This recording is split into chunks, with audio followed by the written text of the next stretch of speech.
خصوصا على سيد الرسل وخاتم الأنبياء وعلى آله وأصحابه الأتقياء الذين النجوم الهدى الذين هم خلاصة العرب لا ربا وخير الخلائق بعد الأنبياء. أما بعد فأعوذ بالله من الشيطان الرجيم. بسم الله الرحمن الرحيم. الف لام میم ذلك الكتاب لا ريب فيه هدى للمتقين.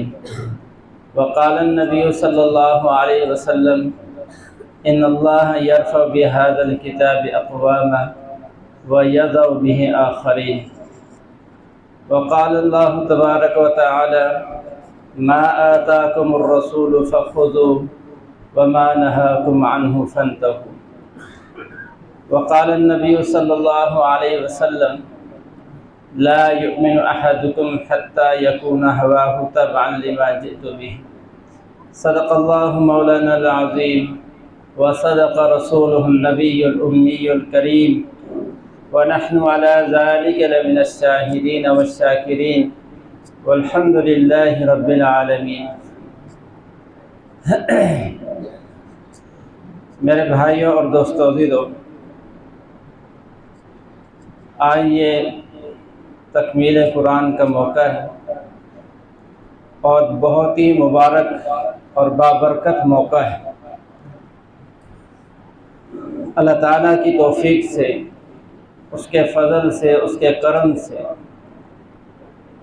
ہمارے قاری صاحب نے تراویح کے اندر قرآن پاک سنایا اور آپ حضرات نے اللہ جل جلالہ کی توفیق سے سنا ہے. یہ سننا اور سنانا خالص اللہ کا کرم ہوا ہے. اللہ نے سنایا ہے، اسی نے توفیق دی ہے، اور قاری صاحب کو سنانے کی توفیق بھی اللہ نے دی اور پیچھے سننے والوں کو توفیق بھی اللہ نے دی. اللہ جل جلالہ جس کو چاہتے ہیں اپنے فضل سے اس کو نیکی کی توفیق عطا فرما دیتے ہیں، اور جو چاہتا ہے اسی کو توفیق بھی عطا فرماتے ہیں. جو خود نہ چاہے اس کو توفیق بھی نہیں ملتی. تو یہ اللہ کا خاص کرم ہے، فضل ہے کہ ہم سب نے قرآن سنا اور آج قرآن پاک اپنی تکمیل کو پہنچا ہے. اس پر اللہ تعالیٰ کی طرف سے بے شمار اجر و ثواب کے وعدے. میں نے پہلے بھی جب یہاں بیان کیا تھا، عرض کیا تھا کہ حدیث پاک کے اندر آتا ہے کہ جو آدمی نماز کے اندر کھڑے ہو کے قرآن پاک کی تلاوت کرتا ہے، اللہ جل جلالہ ہر حرف کے بدلے اس کو 100 نیکی عطا فرماتے ہیں. ہر حرف پر کتنی نیکی عطا فرماتے ہیں؟ 100 نیکی ہر حرف کے اوپر اللہ عطا فرماتے ہیں. اور کھڑے ہو کے نہ پڑھے، بیٹھ کے پڑھے تو اللہ جل جلالہ ہر حرف کے بدلے میں 50 نیکی عطا فرماتے ہیں. اور اگر نماز کے علاوہ باوضو تلاوت کر رہا ہے تو ہر حرف پر اللہ 25 نیکیاں عطا فرماتے ہیں. اور اگر بے وضو قرآن کو چھوئے بغیر، ہاتھ لگائے بغیر، بے وضو ہو بھی زبانی تلاوت کر رہا ہے تو ہر حرف کے بدلے اللہ 10 نیکیاں عطا فرماتے ہیں. تو ابھی تراویح کے اندر قرآن پاک کھڑے ہو کے پڑھا ہے یا بیٹھ کے پڑھا ہے؟ کیوں جی؟ کھڑے ہو کے پڑھا ہے نا. تو ہر حرف کے بدلے میں کھڑے ہو کے پڑھنے پر کتنی نیکیاں ملتی ہیں؟ 100 نیکیاں ملتی ہیں. اور رمضان کے اندر ہر نیکی کا اجر 70 گنا بڑھا دیا جاتا ہے. ہر نیکی کا اجر 70 گنا بڑھا دیا جاتا ہے. تو نماز کے اندر جس آدمی نے ایک حرف پڑھا اس کو ایک حرف کے بدلے میں 100 نیکی ملی. 100 کو 70 سے ضرب دو تو 7000 نیکی ملی. ایک حرف پر کتنی نیکی ملی؟ 7000. اور صرف الحمد اتنا پڑھا 5 حرف، تو 5 حرف کے اوپر 35,000 نیکیاں اللہ نے عطا فرما دی. صرف الحمد کے 5 حرف پڑھنے پر، اور الحمد پوری پڑھی ہے للضالین تک، اور پھر آگے جو ہے الف لام میم سے شروع کر کے والناس تک جس نے پورا قرآن پڑھا ہے، تو اللہ تعالیٰ نے اس کو کس قدر اجر و ثواب عطا فرمایا ہو، اس کو ہم یعنی سوچ بھی نہیں سکتے، کوئی دنیا کی کوئی مشین اس کو شمار نہیں کر سکتی کہ قرآن پاک پڑھنے پر اللہ نے کس قدر نیکیاں عطا فرما دی۔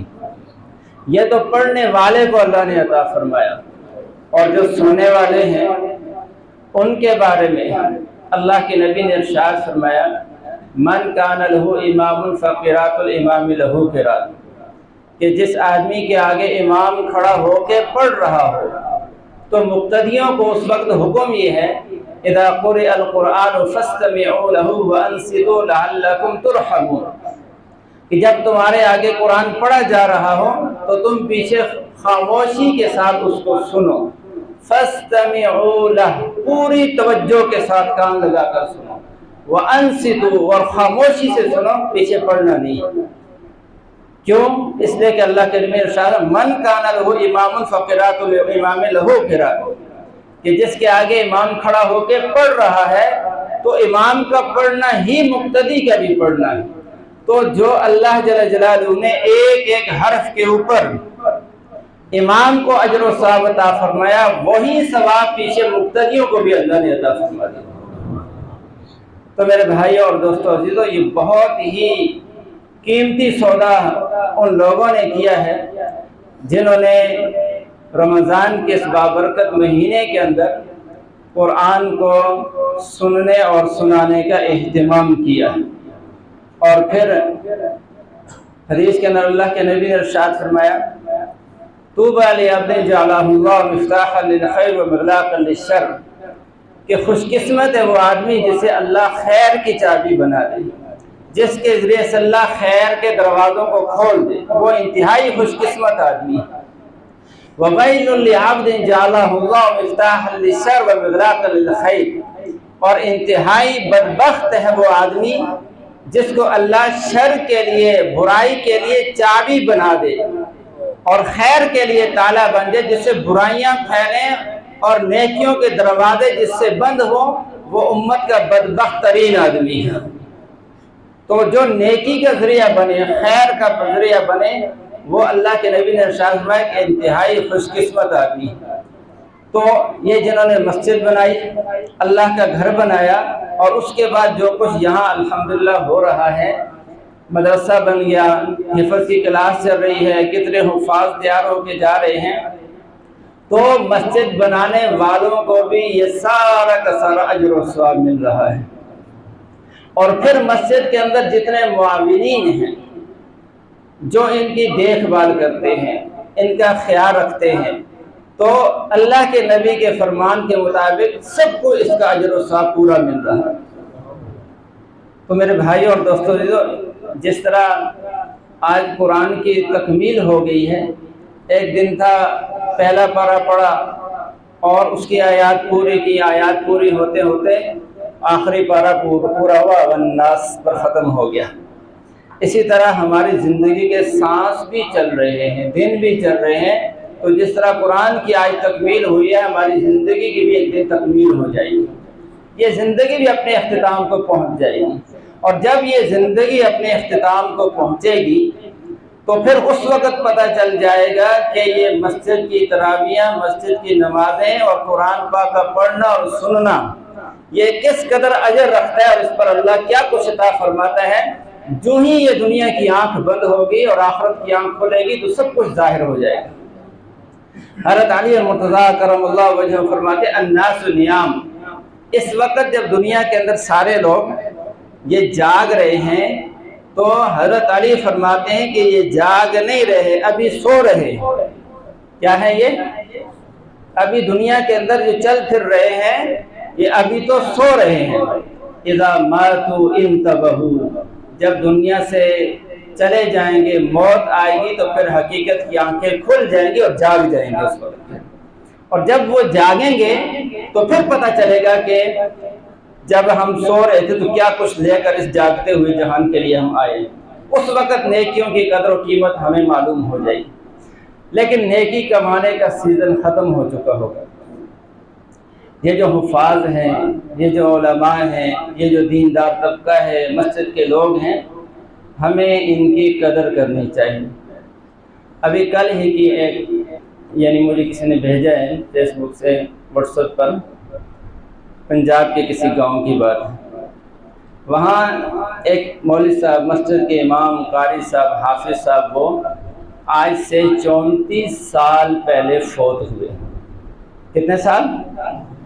34 سال پہلے فوت ہوئے۔ ابھی ان کی قبر جو ہے وہ بارش کا پانی یا کسی وجہ سے قبر بیٹھ گئی ہو، تو قبر جب بیٹھ گئی تو اس قبر کو درست کر رہے تھے۔ جب درست کر رہے تھے تو تھوڑی سی مٹی اس قبر کے آگے سے ہٹ گئی، میت کے آگے سے، تو دیکھا تو میت اسی طرح سے تر و تازہ رکھی ہوئی ہے۔ اور جب مٹی ہٹائی تو خوشبو کا ایسا جھونکا آیا جس کو ہم دنیا میں تصور بھی نہیں کر سکتے باقی خوشبوؤں کے ساتھ۔ اور پھر ان کی میت کو دیکھا تو ایسے لگتا ہے جیسے ابھی یہاں قبر کے اندر رکھا ہے، ایسے مزے سے سو رہی ہے۔ تو ہمیں ان لوگوں کی قدر کرنی چاہیے، ان کے ساتھ اپنا تعلق جوڑنا چاہیے۔ اور اللہ کے نبی نے ارشاد فرمایا المرء مع من احبہ، کہ آدمی کا حشر قیامت کے دن اسی کے ساتھ ہوگا جس سے اس کو محبت ہوگی، جس سے ملتا جلتا ہوگا، جس سے محبت ہوگی، جس سے الفت ہوگی، اسی کے ساتھ اس کا قیامت کے دن حشر بھی ہوگا۔ اس لیے ہم اپنی مجلسوں میں دیکھ لیں کہ ہمیں محبت کس، اپنے دل کو ٹٹولیں ذرا، ہمارے دل میں محبت کس کی ہے؟ اللہ کی محبت کتنی ہے، اللہ کے رسول کی محبت کتنی ہے، صحابہ کرام کی محبت کتنی ہے، دیندار لوگوں کی محبت ہمارے دل میں کتنی ہے، قرآن پاک سے ہمارا تعلق کتنا ہے؟ یہ ہم میں سے ہر ایک کے دیکھنے کی بات ہے۔ جس کے دل میں اللہ اور اس کے رسول کی محبت ہوگی، یہی محبت دنیا میں بھی کام آئے گی، آخرت کے اندر بھی کام آئے گی۔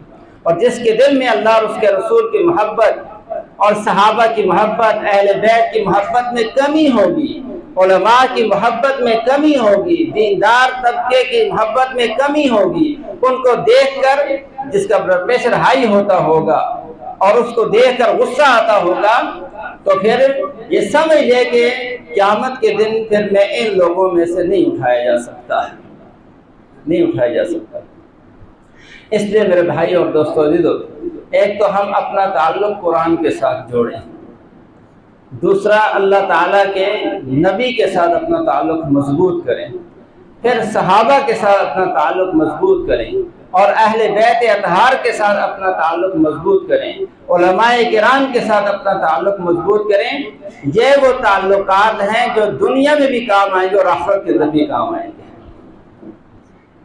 حدیث پاک کے اندر آتا ہے نا، جو آدمی اپنے بچے کو حافظ بنا لیتا ہے، تو ایک آدمی جس نے قرآن حفظ کیا، پھر اس کے حلال کو حلال جانا، حرام کو حرام سمجھا، تو اللہ جل جلالہ قیامت کے دن اس حافظ کو یہ اعزاز عطا فرمائیں گے کہ تیرے خاندان میں سے 10 ایسے آدمی جو اپنے گناہوں کی وجہ سے جہنم میں جانے کے مستحق ہو چکے ہیں، انہوں نے اپنی گناہوں کی وجہ سے اپنے اوپر جہنم لازم کر دی ہے، تو ان کی سفارش کر۔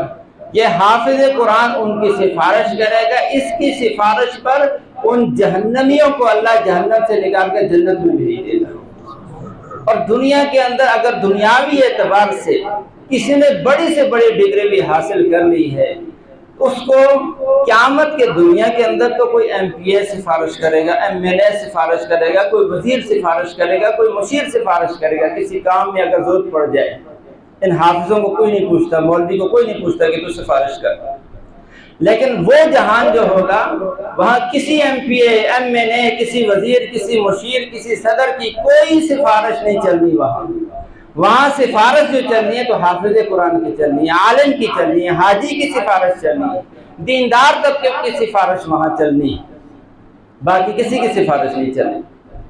تو اس لیے ایک تو اللہ کے کلام کے ساتھ اپنا تعلق جوڑے۔ اللہ کے نبی نے ارشاد فرمایا کہ ستکون فتنۃ، ان قریب ایسا زمانہ آئے گا، فتنے کا زمانہ آئے گا اور ہر طرف فتنے ہی فتنے ہوں گے۔ صحابہ نے عرض کیا مل مخرج منہا یا رسول اللہ، اے اللہ کے رسول ان فتنوں سے بچنے کی کیا صورت ہوگی؟ تو اللہ کے نبی نے ارشاد فرمایا کہ القرآن کتاب اللہ، فتنوں سے بچنے کا واحد راستہ اللہ کا کلام ہے۔ اللہ کے کلام کے ساتھ، قرآن کے ساتھ جڑ جانا یہ فتنوں سے نجات کا ذریعہ ہے۔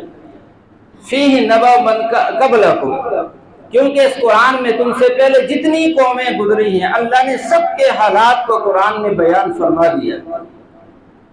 دنیا کے اندر جس بنیاد پر بھی کوئی آدمی گمراہی میں جا سکتا ہے اور جس کی وجہ سے ہلاکت ہو سکتی ہے، وہ سارے واقعات اللہ نے قرآن میں بیان فرمائے۔ اس لیے بیان فرمائے ہیں تاکہ تم اس سے عبرت حاصل کرو۔ وَخَبْرُ مَا بَعْدَكُمْ، اور قرآن میں تمہارے بعد جو قیامت تک آنے والے حالات آنے والے ہیں، سب حالات کی خبر بھی قرآن نے دے دی ہے، لہذا اس کا بھی خیال رکھو۔ وَحَكْمُ مَا بَيْنَكُمْ، اور تمہارے آپس کے جتنے معاملات ہیں ان میں بھی رہنمائی تمہاری قرآن کرے گا۔ کون کرے گا یہ رہنمائی؟ قرآن کرے گا۔ ایک بات میں بیچ میں عرض کروں، قرآن رہنمائی کرے گا، لیکن قرآن کو سمجھنے کے لیے قرآن کی تشریح کا، اس کی تفسیر کا، قرآن کا مطلب بیان کرنے کا سب سے پہلے حق خود اللہ جل جلالہ کی ذات کو ہے۔ قرآن اللہ کا کلام ہے نا، قرآن کس کا کلام ہے؟ اللہ کا کلام ہے۔ میں اگر کوئی بات کروں تو میری بات اگر کسی کو سمجھ میں نہ آئے تو اس کی وضاحت میں کروں گا یا کوئی دوسرا کرے گا؟ جس نے بات کی ہے وہی وضاحت کرے گا نا اس کی۔ تو اس طرح قرآن اللہ کا کلام ہے، تو قرآن کا بیان، قرآن کی وضاحت خود اللہ جل جلالہ کا حق ہے۔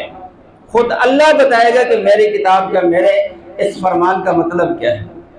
اور پھر آئے ہم اللہ سے ڈائریکٹ پوچھ سکتے ہیں آپ نے جو کلام نازل کیا اس کا کیا مطلب ہے؟ اللہ جل جلالہ نے حضرات انبیاء کو بھیجا اور حضور علیہ السلام کو بھیجا، اور آپ علیہ السلام کا یہ منصب بیان کیا لِتُبَيِّنَ لِلنَّاسِ مَا نُزِّلَ إِلَيْهِمْ۔ اب حضور علیہ السلام کا کام ہے کہ قرآن کے اندر جو احکامات ہیں ان کو حضور علیہ السلام امت کے سامنے بیان کریں گے۔ یہ اس لیے بات کر رہا ہوں کہ آج بہت سے لوگ ایسے ہیں جو کہتے ہیں کہ ہمارے لیے تو اللہ کا کلام کافی ہے، بس قرآن کافی ہے، ہمیں حدیث کی کوئی ضرورت نہیں، اللہ کے نبی کے فرمان کی ہمیں کوئی ضرورت نہیں ہے۔ ہم ہر آدمی جو قرآن کا ترجمہ دیکھ کے خود قرآن کو سمجھ لے، جو سمجھ میں آتا ہے اس پر عمل کر لے، بس یہ اس دور کا فتنہ ہے۔ یہ ہر آدمی خود قرآن سمجھنا چاہتا ہے اور کہتے ہیں کہ بیچ سے، ویسے تو اللہ کے رسول کو ہٹانا چاہتے ہیں لیکن مولوی کا نام لیتے ہیں کہ مولوی کو بیچ سے ہٹا دو اور خود قرآن کو سمجھو، اور یہ سب سے بڑا فتنہ مولوی ہے، لہذا اس سے دور ہو جاؤ۔ اس پر میں دو ایک واقعات سنا کے آگے بات کرتا ہوں۔ یعنی قرآن کی تفسیر کا حق اللہ کے رسول کو ہے، باقی کسی کو نہیں ہے، باقی پھر صحابہ کو ہے، پھر تابعین کو ہے۔ قرآن عربی میں نازل ہوا نا، قرآن عربی میں نازل ہوا ہے، اور صحابہ کی زبان بھی عربی تھی، حضور کی زبان بھی عربی تھی، لیکن اس کے باوجود بعض اوقات قرآن کی آیت نازل ہوئی، صحابہ کی زبان میں نازل ہوئی، عربی میں نازل ہوئی، صحابہ کو سمجھ میں نہیں آئی کہ اس کا کیا مطلب ہے۔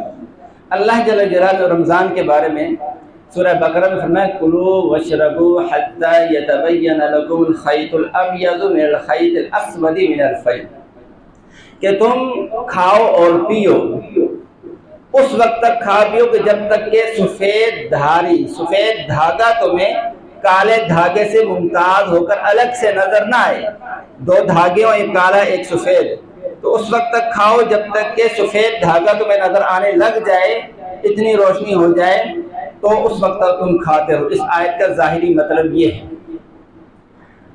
اب صحابی جو تھے، اس کا مطلب، حقیقی مطلب کیا ہے؟ مطلب یہ ہے کہ جب تک رات ہے وہ ختم ہو کے صبح صادق طلوع نہ ہو جائے، جب صبح صادق طلوع ہو جائے اس وقت تک تم اس وقت سے پہلے کھاؤ، صبح صادق طلوع ہو جائے تو کھانا بند کر دو۔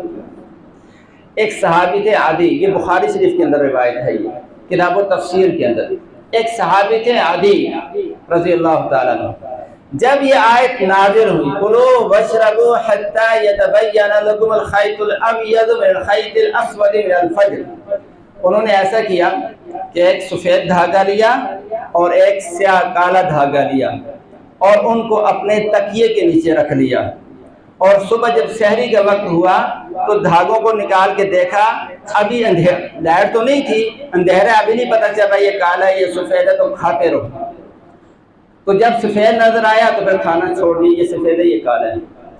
اللہ کے نبی نے ارشاد فرمایا کہ اللہ کے بندے، یہ جو خیط الابیض سفید دھاگا اور کالا دھاگا، اس سے مراد یہ دھاگے نہیں ہیں، اس سے مراد تو کالے دھاری سے مراد ہے رات کا اندھیرا، اور سفید دھاری سے مراد ہے صبح کی روشنی، یہ مراد ہے۔ تم نے تو دو دھاگے مراد لے لیے ہیں۔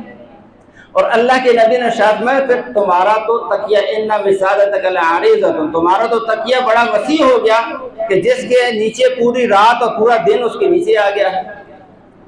تو یعنی وہ عربی ہونے کے باوجود، عرب ہونے کے باوجود قرآن ان کی زبان میں نازل ہوا، تو قرآن کو سمجھنے میں ان سے بھی غلطی ہوگی۔ ایک صحابی نے ایسا کیا کہ اپنے پاؤں کے ساتھ دو دھاگے باندھ لیے کہ یہ سفید ہے یہ کالا ہے، اور اس وقت تک کھاتا رہوں گا جب تک کہ پتہ نہیں چلے یہ سفید ہے یہ کالا ہے۔ تو اللہ کے نبی نے اس سے منع کیا، یہ سفید اور قرآن میں جو فرمایا سفید دھاری اور سیاہ دھاری، یہ سفید اور سیاہ دھاری نہیں ہے، یہ تو رات اور دن مراد ہے اس سے۔ تو کہنے کا مقصد یہ ہے کہ جب قرآن عربی میں نازل ہو رہا ہے، اللہ کا کلام ہے، عربی میں نازل ہو رہا ہے، تو بغیر استاد کے جس کی زبان ہی عربی میں ہے، عربی اس کو بھی سمجھنے میں پریشانی ہو رہی ہے۔ ایک واقعہ اور بخاری شریف سے سناتے ہیں۔ حضرت عمر رضی اللہ تعالیٰ عنہ نے اپنے زمانہ خلافت میں ایک صحابی تھے، بدری صحابی تھے، یعنی جنگ بدر میں شریک ہوئے، شروع کے مسلمانوں میں سے تھے، قدامہ ابن مظعون، ان کو بحرین کا عامل گورنر بنا کے بھیج دیا، گورنر بنا کے بھیج دیا۔ جب گورنر بنا کے بھیج دیا تو حضرت عمر جو تھے پیچھے اپنے گورنروں کو ذرا ان کا پوچھتے بھی تھے، سیکورٹی بھی کرتے تھے کہ یہ ٹھیک چل رہا ہے نہیں چل رہا۔ کچھ عرصے کے بعد ان کی شکایت آئی کہ یہ قدامہ بن مظعون جو بدری صحابی ہیں، یہ تو کبھی کبھی شراب بھی پیتے ہیں۔ کیا کرتے ہیں؟ بولیں ذرا، شراب بھی پیتے ہیں۔ انہوں نے اب حضرت عمر رضی اللہ تعالیٰ نے محمد بن مسلمہ صحابی کو بھیجے، جا کے تحقیق کرو کہ ایسا ہے یا ویسے ہی الزام ہے۔ انہوں نے جا کے تحقیق کی تو پتہ چلا کہ واقعی ایسا ہی ہے، وہ تو پیتے ہیں کبھی کبھی۔ اب ان کو بلایا، پھر جب ان کو بلایا اور بلا کے اس واقعے کی تحقیق کی، پوچھا کہ آیا واقعی ایسے ہیں؟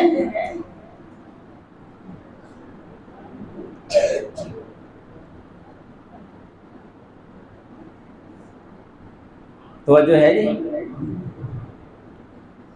قدامہ ابن مظعون کو بلایا بحرین سے حضرت عمر رضی اللہ تعالیٰ، ان سے پوچھی، تحقیق کی۔